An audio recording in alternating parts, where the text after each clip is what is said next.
బుద్ధి మాట విన్నవాడే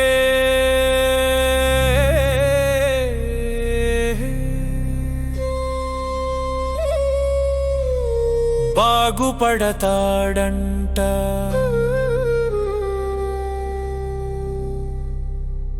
బుద్ధి మాట విన్నవాడే బాగుపడతాడంట.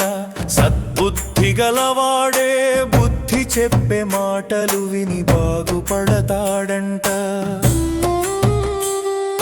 బుద్ధి లేని సద్బుద్ధి లేని వారే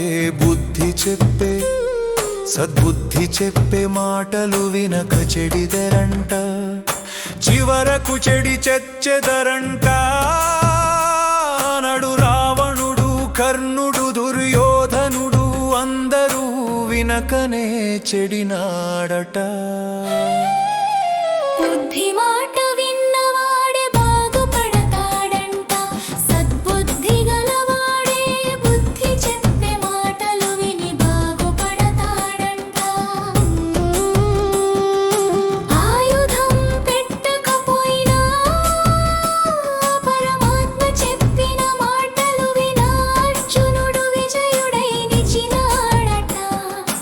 ఎంత మంచివాడైనా చెప్పిన మంచి మాటలు వినని వాడు చెడిదేరంట. బుద్ధి మాట విన్నవాడే